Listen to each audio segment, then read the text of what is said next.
您看过一个锅子能够同时煮汤、炒菜还煮能节省饭吗？10倍电力的开饮机，不用水、不用电的绿色节能奈米磨刀石。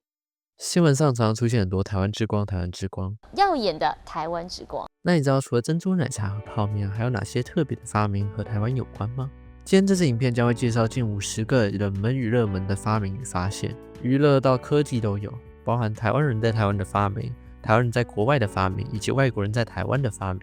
探讨他们的发明与发现的历史和原因。这支影片暂时不会包含军事武器、电子产品和几奈米的晶片，越到影片后面越专业。如果有想要补充的，可以打在下面留言区。时间不多，就让我们开始蹭台湾价值吧。首先要来讲的当然是美食相关的发明。台湾的料理和小吃可谓是非常多，这边就取几项出来介绍。第一个当然是台中春水堂和台南翰林茶馆都声称是发明者的珍珠奶茶。其实准确来说，整个手摇饮料文化都是台湾独特的发明，包含叶一方在1985年发明的封口机，这是他当时在高雄米亚奇卖蛋时看到了用钢杯装的汤经常不小心洒出来而得到灵感的。关于珍珠奶茶发明，春水堂商品部茶总监林秀慧声称，那是他在1985年作为吧台服务生时，私下把粉圆加入茶中享用，1987年成为店内商品。另一方面，翰林茶馆的老板涂中和则声称，那是他在1986年在鸭母寮市场看到白色粉圆之后灵机一动发明的。然而最后2019年，法院判定认为现在市面上流行的珍珠奶茶是新型饮料，因此双方都无法获得珍珠奶茶专利。手摇饮料的前身叫做泡沫红茶或泡沫绿茶，是一种将红茶或绿茶加入果糖糖浆后倒入调酒器和冰块一起摇晃产生泡沫的饮料。发明者也是众说纷纭，台南双泉红茶声称这是他们改良自日治时期的饮料，阳县茶馆则声称是创办人刘汉介在1983年于日本咖啡厅看见雪克杯得到灵感。另外，奶盖茶也是2002年开始在台湾兴起的一个发明，当时在流行咖啡拉花。多家泡沫茶饮连锁店尝试将起司、奶油、鲜奶、乳糖等材料组成的奶盖加在茶饮上，有时会撒一些海盐。2012年时流行到中国广东，然后再扩散至亚洲乃至全世界。而关于剉冰，雪花冰于1970年被高丸发明，并于云林高进商行贩售。而台北永康宾馆则声称他们在1997年发明了芒果冰。泡面起源于日本，分别被申请过3次专利，申请人皆是在日台湾人。分别是1958年11月27日大和通商陈荣泰与鸡丝面完全相同的 Somen no Bate Kejo no Keshimen ni Kakosuru Hoho， 1958年12月18日东明商行张国文的 Achitsu Gamen no Seiho， 以及1959年1月22日青日食品创办人安藤百福用母亲安藤须磨名义申请的 Sokuseki Ramen no Seiso。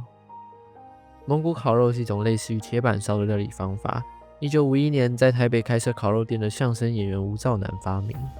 原本想以其故乡命名为北京烤肉或北平烤肉，但害怕被举报为匪谍，因此改名为蒙古烤肉。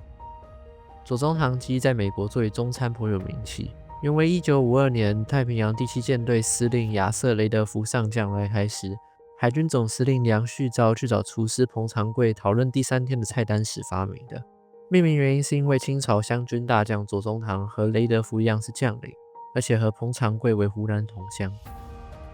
世界第一家宠物咖啡馆是1998年在台北开张的猫咪咖啡馆猫花园。Warhead 是在美国广受欢迎的计算糖果，1975年在台湾被发明，1993年被 The Foreign Candy Company 引进到美国，2004年被 Impact Confection 收购。接下来是一些和日常有关的发明。小绿人，准确来说是会动的小绿人。原本的静态小绿人是由交通心理学家卡尔佩格劳在1961年为德国东柏林新交通号志提案的，而动画小绿人则是1998年由台北市政府交通局与中华交通号志协会共同研发。1999年3月18日正式在松智路与松寿路口启用带有走路动画的 LED 小绿人与小红人以及倒数计时器的红绿灯，之后扩散至全台，甚至影响其他国家的交通号志改良。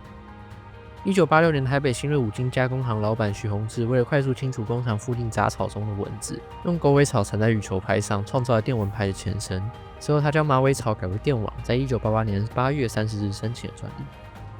免削铅笔是由屏东渔夫洪利在1960年发明的，他当时觉得一直要为就读小学的女儿削铅笔太麻烦，从斗笠得到灵感发明。优质经济舱是一种介于经济舱和商务舱之间的舱等。最初的长荣集团创办人张荣发为消化未卖出的商务舱空间，而在台北飞洛杉矶航线上提供。在广受欢迎后，世界各航空公司纷纷效仿。高空逃生缓降机是由身障发明家刘大谈1986年看到新闻中有大学生在火灾中身亡后发明的。蓝白拖和台湾阿嬷 LV 茄子袋虽然不是什么国际知名的发明，但却是台湾独一无二的特色。前者是1950年代美军顾问团建议国防部指示台南生产军靴的联勤广州橡胶厂研发的大众拖鞋，配色源自于中华民国国徽。后者则是日治时期台南清寮农夫使用浆土编制而成，名称源自于日文 kakiyami， 在1971年土地重划之后改用塑胶尼龙布制作。在进入医疗与科技等专业领域之前，先来看一些休闲相关的吧。木球是1990年台北人翁明辉耗费2年研发的运动项目，灵感来自扶手圆球和酒杯，为亚洲沙滩运动会的项目之一。连六期是国立交通大学资讯工程系教授吴义成2003年与女儿下棋时改良自五子棋和连珠棋的游戏项目。与后两者不同的是，在游戏中先手后手的优势相当，为奥林匹亚电脑游戏程式竞赛的项目之一。飞碟球是一种保龄球球路，在亚洲盛行。1980年代末期在台湾出现，台湾球手屡次以此在国际上夺得佳绩，而被称作飞碟王国。那接着是一些医疗相关的发明与发现。N95 口罩，准确来说是 N95 口罩熔喷布过滤层中的无纺布电晕充电技术，是 N95 口罩之所以能阻隔 95% 直径 0.3 微米以上的非油性颗粒的原因。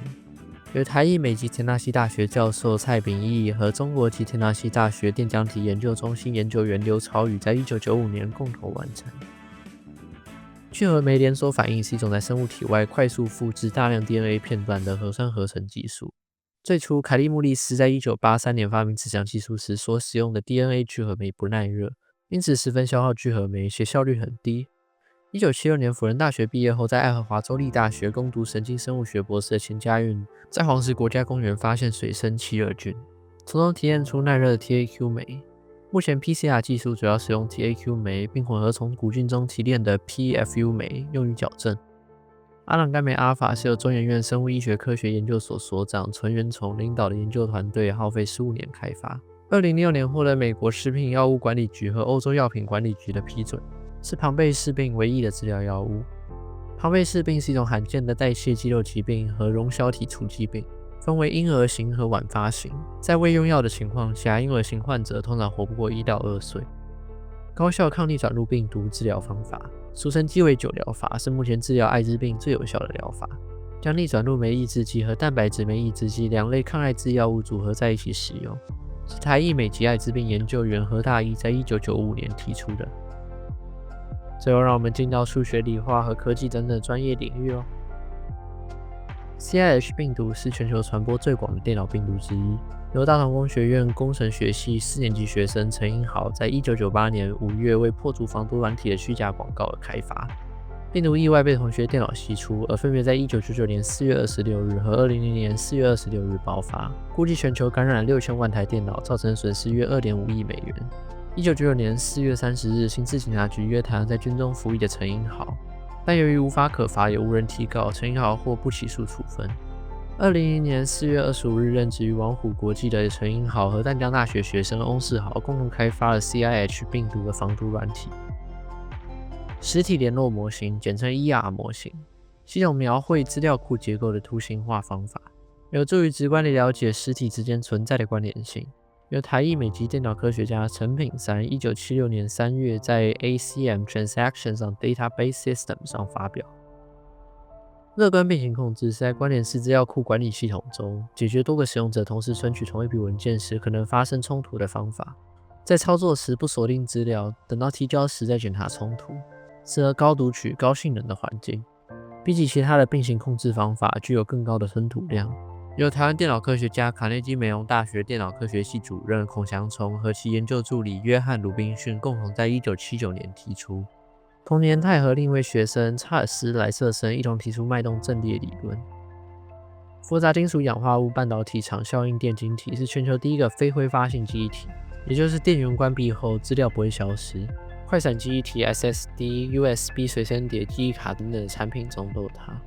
1967年由诺基亚贝尔实验室韩裔美籍电气工程师江大元和台裔美籍电气工程师施敏共同发表。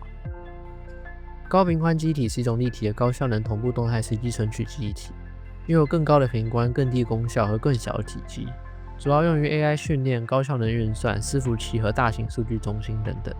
由美国 AMD 公司联合艾克尔科技、韩国 SK 海力士、台湾联华电子和日月光半导体合作开发的。介润式微影是一种在半导体制造过程中以折射率较大的液体为介质，以光刻出更小细节的技术。台湾电气工程师林本坚1980年代在 IBM 公司工作时，首度提出这种技术。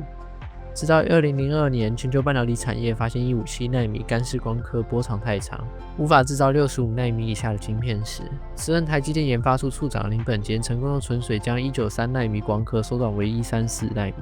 目前是制造65到7奈米晶片的主要技术。其次，场效电晶体是一种互补式金属氧化物半导体，比起平面场效电晶体具有更高的效能、切换时间和电流密度，为22奈米以下半导体制成的标准技术。为美国国防高等研究计划署1997年委托加州大学伯克莱分校由日立制作所的久本大，以及后来担任台积电首任技术执行长的伯克莱加州大学电子工程与电脑科学系教授胡正明领导的研究团队开发。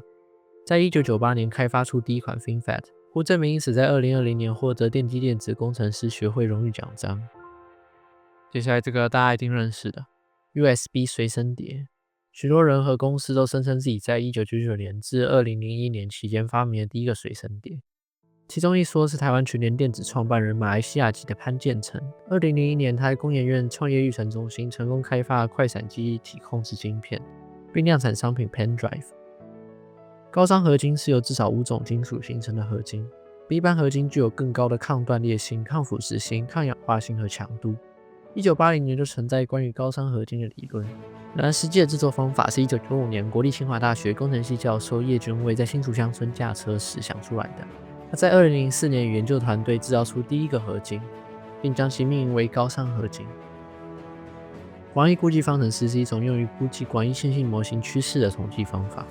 可用于分析具有相关性的重复测量数据或群组数据，不针对个别个体，对生物统计学界相当重要。由台湾生物统计学家梁根义在约翰霍普金斯大学担任生物统计学副教授时，与同事生物统计学约翰 C 马龙教授、斯科特泽格尔设计了广义估计方程式。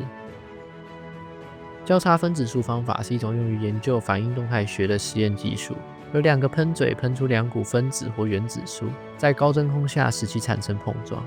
其概念最初由橡树林国家实验室的化学家艾利森·霍尔泰勒和谢尔顿·达兹在1953年提出。台湾化学家李远哲和美国化学家达德利·赫斯巴赫于1967年在哈佛大学花费2年时间制造并改良了世界上第一部交叉分子仪，两人因此在1986年获得诺贝尔化学奖。J-Psi 介质是一种次原子粒子，是一枚夸克和一反枚夸克组合而成的第一个激发态。美国物理学家伯顿·李克特领导的史丹佛直线加速器中心和台裔美籍麻省理工学院高能实验粒子物理学教授丁肇中领导的布鲁克黑文国家实验室，首次在1974年同时观测到了此介质。伯顿·李克特将其命名为 Psi 介质，丁肇中将其命名为 J 介质。两人得知彼此的发现后，共同在同年11月11日发表了 J-Psi 介质，掀起了物理学的11月革命，并在1976年一同获得诺贝尔物理学奖。以上就是45项跟台湾有关的知名发明与发现，来自无数科学家、工程师、职人、创业者的努力。希望这支影片能让你了解更多台湾的发明。那这支影片就到这边结束了，拜。